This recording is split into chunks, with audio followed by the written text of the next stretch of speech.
नमस्कार दर्शकों। नई दिल्ली रेलवे स्टेशन पर शनिवार रात मची भगदड़ में 18 लोगों की मौत हो गई और कई अन्य घायल हो गए। मरने वालों में 9 महिलाएं, 4 पुरुष और 5 बच्चे हैं। इनमें सबसे ज्यादा बिहार के 9, दिल्ली के 8 और एक हरियाणा का रहने वाला है। यह घटना रात करीब 10 बजे के आसपास प्लेटफॉर्म 13 और 14 पर हुई। घटना के वक्त हजारों की संख्या में श्रद्धालु प्रयागराज महाकुंभ में जाने के लिए स्टेशन पर एकत्रित हो रहे थे और ट्रेन में चढ़ने की कोशिश कर रहे थे। एक मीडिया चैनल को दिए इंटरव्यू में एक कुली ने बताया कि मैंने अपने साथियों के साथ 15 लाशें निकाली और एम्बुलेंस में रखी। मैं 1981 से यहाँ कुली का काम कर रहा हूँ। इतनी भीड़ कभी नहीं देखी। प्लेटफॉर्म चेंज हुआ जिससे भगदड़ मच गई। लोग एक दूसरे के ऊपर चढ़ गए। लाशें देखने के बाद खाना नहीं खा पाया। मैं 1981 से कूली का काम कर रहा हूँ, लेकिन इससे पहले मैंने कभी इतनी भीड़ नहीं देखी। प्रयागराज स्पेशल ट्रेन को प्लेटफॉर्म नंबर 12 से रवाना होना था, लेकिन उसे अचानक प्लेटफॉर्म नंबर 16 पर शिफ्ट कर दिया गया। जब प्लेटफॉर्म 12 पर इंतजार कर रही भीड़ और बाहर खड़ी भीड़ प्लेटफॉर्म 16 तक पहुंचने की कोशिश करने लगी तो अफरा तफरी मच गई। लोग एक दूसरे से टकराने लगे और कई लोग एक्सीलेटर व सीढ़ियों पर गिर पड़े। इसके अलावा उन्होंने ये भी बताया कि कई और कुली भी वहां पहुंचे और भीड़ को नियंत्रित करने की कोशिश की। हमने कम से कम 15 शवों को बाहर निकाला और एम्बुलेंस में रखा। पूरे प्लेटफॉर्म पर सिर्फ जूते और कपड़े बिखरे पड़े थे। हमने पुलिस और दमकल विभाग को बुलाया, जिसके बाद 3-4 एम्बुलेंस वहां पहुंची और घायलों को अस्पताल ले जाया गया। इसके अलावा रेलवे प्रशासन ने अचानक ट्रेन पर प्लेटफॉर्म बदल दिया। इससे यात्रियों में अफरा तफरी मच गई। लोग एक ही समय में दूसरे प्लेटफॉर्म की ओर भागने लगे, जिससे भीड़ बेकाबू हो गई।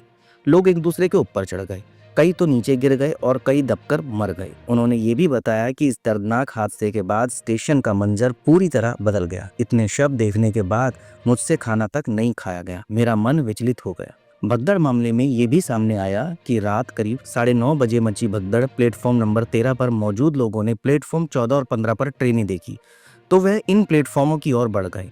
ट्रेनों के प्लेटफॉर्म नहीं बदले गए, लेकिन भीड़ इतनी ज्यादा थी कि उसे नियंत्रित नहीं किया जा सका। इस दिल दहला देने वाली घटना को बयां करते हुए उस व्यक्ति ने कहा कि भीड़ पूरी तरह से बेकाबू थी। फुट ओवर ब्रिज और प्लेटफॉर्म पर हजारों लोग जमा थे। इतनी ज्यादा भीड़ की उम्मीद नहीं थी। त्योहारों के दौरान भी मैंने कभी रेलवे स्टेशन पर इतनी भीड़ नहीं देखी। प्रशासन और एनडीआरएफ के लोग वहां पहुंचे थे, लेकिन जब भीड़ हद से ज्यादा बढ़ गई तो उसे नियंत्रित कर पाना असंभव हो गया। हजारों यात्री प्रयागराज में महाकुंभ स्नान के लिए ट्रेन पकड़ने आए थे। प्लेटफॉर्म 14 और 15 पर भीड़ बेकाबू हो गई, जिससे धक्का मुक्की और अफरा तफरी मच गई। कई लोग फुट ओवर ब्रिज से गिर गए, जबकि कुछ ट्रेन के आगे आ गए। रेलवे प्रशासन और सुरक्षा बल हालात संभालने में नाकाम रहे। परिजनों का आरोप है कि रेस्क्यू ऑपरेशन देर से शुरू हुआ, जिससे कई जानें चली गई। इसके अलावा एक अन्य शख्स ने यह भी बताया कि 10-5 हजार की भीड़ थी। ट्रेन का अनाउंसमेंट गलत हो गया था, प्लेटफॉर्म बदला गया। इसी के बाद भीड़ इधर उधर जाने लगी, जिसमें 18 मौत हुई, कई लोग घायल हुए और कई बेहोश हो गए। हादसे के बाद कुली भाइयों और यहाँ मौजूद लोगों ने मदद की, अपनी गोद में लोगों को उठाकर ले गए। यहाँ प्रशासन नाम मात्र का था। हादसे के बाद दिल्ली के उपराज्यपाल वीके सक्सेना ने एलएनजेपी अस्पताल पहुंचकर घायलों से मुलाकात की और राहत कार्यों में तेजी लाने के निर्देश दिए। उन्होंने सोशल मीडिया पर अपनी संवेदनाएं प्रकट की और दिल्ली के मुख्य सचिव और पुलिस कमिश्नर को मौके पर पहुंचकर स्थिति को नियंत्रित करने के निर्देश दिए। दिल्ली सरकार की कार्यवाहक मुख्यमंत्री आतिशी ने कहा कि पीड़ित परिवारों को हर संभव मदद दी जाएगी। उन्होंने अधिकारियों को निर्देश दिए हैं कि आगे से ऐसी घटनाओं की पुनरावृत्ति न हो।